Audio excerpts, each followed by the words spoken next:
Thousands of miles away from New York and Washington, the attacks on the World Trade Center and the Pentagon have had a profound effect on the German city of Hamburg. In this atmosphere, to live as a Muslim is not easy. It was here that Al-Qaeda's 9/11 attacks were planned. There wasn't even a sign of a need to control these people. And it is here that the first 9/11 related trial is now underway. Their space in Hamburg to plan new things, to have bad ideas, is getting narrow. But it is also here that the authorities now fear their ability to unravel future Al-Qaeda plots may be in trouble. I'm sure that our work is not over. It was in this quiet residential neighborhood, thousands of miles away from New York and Washington, that Al-Qaeda planned in detail its attack on America. It's now known that 3 of the 19 September 11th hijackers studied and worked in Hamburg by day, but plotted terror by night. Also based in this city, at least 4 other senior Al-Qaeda operatives who allegedly helped finance the attack and provided logistical support. So on this edition of HDNet World Report, we'll examine why Hamburg proved so attractive to Al-Qaeda and consider whether there could be other terrorists still hidden in this city's midst. This northern port city has found itself at the center of the international investigation into the Al-Qaeda figures responsible for the attacks on America, because 3 of the 19 September 11th hijackers lived here, along with at least 4 senior bin Laden lieutenants who were accused of arranging finance for the attacks and providing logistical support for them. Walter Wellinghausen is Hamburg's state secretary, one of the city's top officials. He says Hamburg was shocked when the link became apparent. It was a great surprise because when you look in the files today, you don't find even a letter about this situation in Hamburg. Our security services, our police, our intelligence service didn't have any information about this group in Hamburg.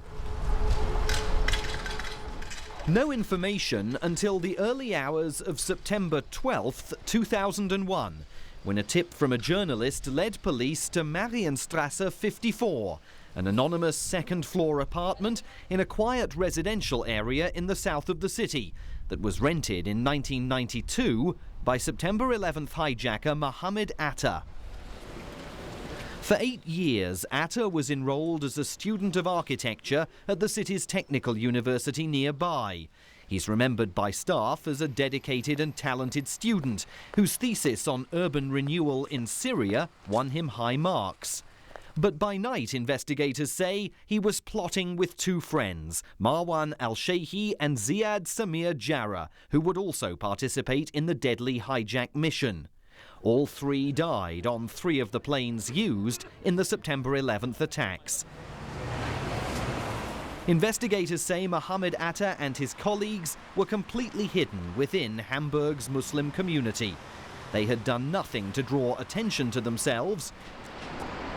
And in this city, which enjoys efficient public transportation routes that provide easy access to the whole of Europe, and boasts a generally liberal social atmosphere symbolized by the Reeperbahn. The locals call it the world's most sinful mile. A street in which virtually anything goes, it wasn't difficult to hide out. If I were a terrorist and I was looking for a staging ground in Europe, I would probably go to Germany. Joseph Joffe is the editor and publisher of the Hamburg-based weekly newspaper Die Zeit. First of all, we have a university system which requires no tuition, so you can stay forever. Secondly, we have a university that doesn't kick you out because you don't do any work. You can just go on forever and ever, so it's a good place to be a student in Germany if you want to hang out and stay without major or even minor perturbation by the authorities. And finally, I would say Germany is probably, well, the most liberal country on the continent. Which is precisely why Germany in general and Hamburg in particular have proved so attractive to Muslims from all over the world. Hamburg's 130,000 Muslims constitute nearly 8% of the city's population, more than twice the national average. Their leaders speak approvingly of the country's liberal ethos that has allowed many community members to escape more restrictive societies elsewhere. I'm coming from Turkey, and I cannot speak as free as I am doing now with you in that country.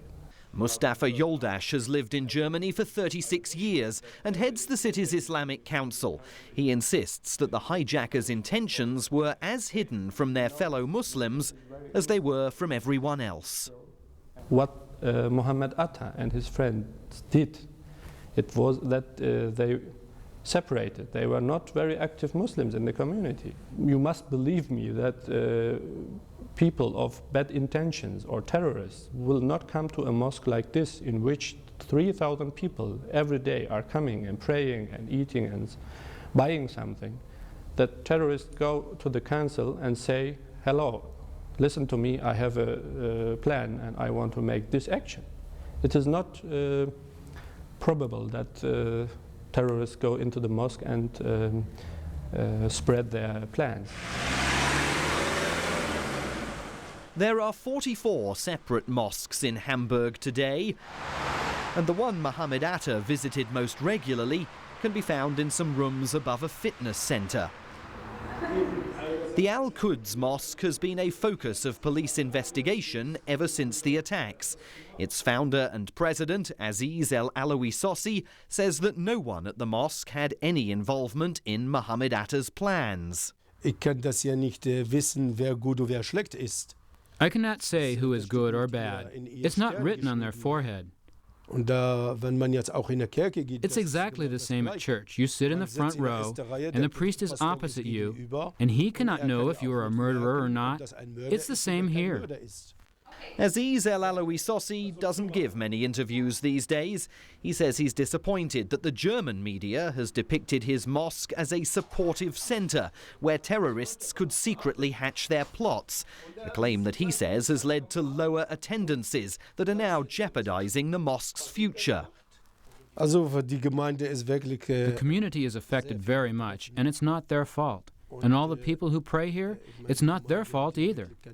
And we're very sorry about what's happening everywhere, because Islam is a religion of peace, and you do not kill innocent people. It's claimed that we help them financially, that we help them commit these acts. But now, we cannot even pay our own rent. Hamburg's entire Muslim community has come under an investigative microscope since the city's links to September 11th became known.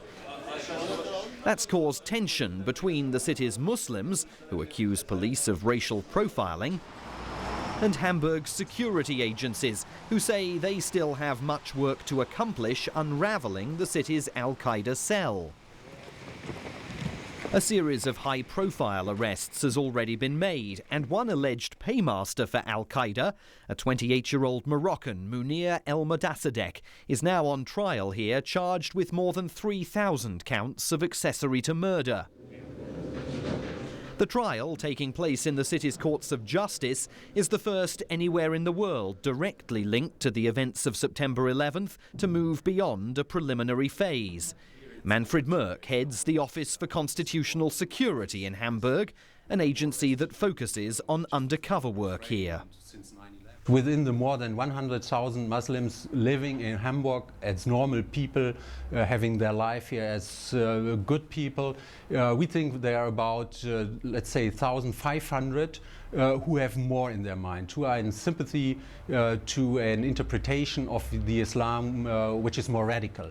And within that, we think we have a group, about 100, who are militant Muslims, who are a real danger for us and for others. We have to communicate this, and we have to ask the others, the good guys, if I can say so, to help us to find out who are the bad guys.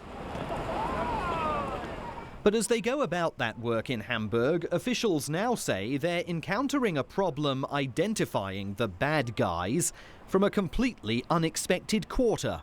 At a time when US intelligence agencies are warning that Al-Qaeda has regrouped and is preparing to launch a fresh wave of attacks against US interests at home and overseas, the authorities here in Hamburg say their investigations into the activities of Al-Qaeda supporters have run into a problem. They say they're not getting the cooperation they need from the authorities in the USA, and they're worried that a political row between Washington and Berlin is hampering their ability to protect the public.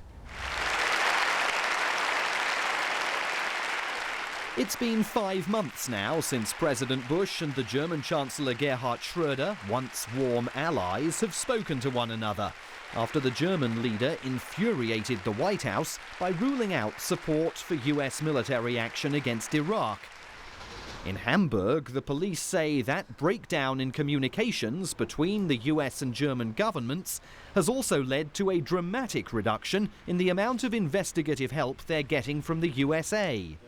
Bobo Franz is Hamburg's top police officer, and he's speaking out after one recent investigation into a cell suspected of planning an attack on the Japanese embassy in Berlin had to be abandoned. I'm quite sure that there are more informations, but they didn't give us those informations, and that was a problem for us because we have not been able to act, to handle this case without having informations. Is that frustrating? Yes, that is in a special way. It's frustrating because, after my opinion, it is not the way which we can go when we want to fight against international terrorism. The situation is so bad that Hamburg's State Secretary Walter Wellinghausen travelled quietly to Washington in October for direct talks with officials at the CIA and the FBI. His aim to try urgently to bypass the blocked communications between the US and German federal authorities. We like to establish a direct contact between the American security departments like the CIA and the FBI, direct linked to the Hamburg departments of security, police or intelligence service, not the typical way we normally have through the federal governments, direct on the working level, we call it. At the US Embassy in Berlin, which, like many missions overseas, is now blocked off from public access because of the global terrorist threat, a spokesman declined to comment on the claims levelled by the police in Hamburg. The Justice Department and FBI in Washington also told us they would not comment on their relations with German law enforcement. The Hamburg authorities say even success in existing prosecutions is now threatened by the information breakdown, and they're worried about the prospects for bringing additional defendants before the courts. In a city where Al-Qaeda was able to act with complete impunity before the attacks of September 11th, they say urgent action is needed to advance their investigations into the organization's ongoing activities here. So your suspicion is that your work here is not over on this matter? It's not my suspicion. I'm sure that our work is not over. We are sure that concerning this phenomenon of Islamic fundamentalism, we have to work for several years. I think the next 5 or 10 years we will have some problem with that phenomenon. Since September 11th, Hamburg has found itself seeking to preserve its traditional liberties while taking stronger measures to prevent terror groups from operating here. It's a tough balance to strike, and Muslim community leaders argue that the police are failing to get things right. They say a series of raids on mosques have generated hostility from the local community. And they say one local Islamic bookstore now faces a struggle for financial survival after it was raided and several of its patrons were detained, only to be released without charge a few hours later. You must think of the situation when an IRA terrorist from Ireland flees to the Catholic Church in Hamburg and 150 policemen with machine guns and masks are standing around the church. What do the Catholics feel? The same we Muslims did. So I can understand the police to give the German society the feeling you are secure, you live in freedom, and we will cope with the danger of terror. But you cannot be so insensitive to raid a bookshop in which Islamic books are sold and capture these people with the media, the presence of media, and the media is not aware when these people are being let free at the same evening. They should win the mosques as partners for dialogue and integration. As far as you give the mosque, the Muslims the feeling that they are the underdogs of the society, you go the danger that people get separated and go the way of Mohammed Atta. The police, whose patrols are highly visible in many of the city's predominantly Muslim districts, defend their actions. They say they're simply trying to protect as many people as possible. I think Hamburg is, as well as other cities in Germany or the Western world, a place where Muslims can live, and in that sense it could be a pleasant place to live. What we do not want is to be a pleasant place to live for fundamentalists which are working or fighting against this society and this structure of our living and so on. That is not our aim, and we are fighting against that or working against that. But the authorities also face another difficulty in overcoming any threat still posed by Al-Qaeda. At the end of the Second World War, Germany's Nazi-era intelligence agency, the Gestapo, was broken into dozens of separate institutions scattered throughout Germany's 16 separate states. The US and its wartime allies wanted to be sure that Germany would never again have the kind of all-powerful intelligence agency that could terrorize the nation and the world. But more than 50 years later, that planned lack of coordination between Germany's intelligence-gathering bodies meant that Al-Qaeda supporters could operate here in Hamburg with very little risk of detection. So the authorities here say their difficulties don't only revolve around communication problems with the United States, but also communication problems right here in Germany. Every state in Germany, which there are 16, has its own domestic surveillance intelligence system, loosely grouped under federal domestic intelligence system. This, whether it was imposed, I don't know. I mean, this is what the Germans wanted to do, having seen what a centralized, highly efficient secret police, aka Gestapo, could do. Having said that, here we have the CIA and the FBI, two strong, centralized federal institutions in the United States, and they screwed up royally too on a number of cases. So I'm not so sure whether centralization or decentralization is the issue. The fact is, our domestic state intelligence services didn't communicate, but neither did the FBI and the CIA, as it turned out. One aspect the authorities say is making the fight against Al-Qaeda a little easier: the fact that the people of Hamburg since 9/11 have embraced a new local political leadership that favours a get-tough approach to Islamic militants.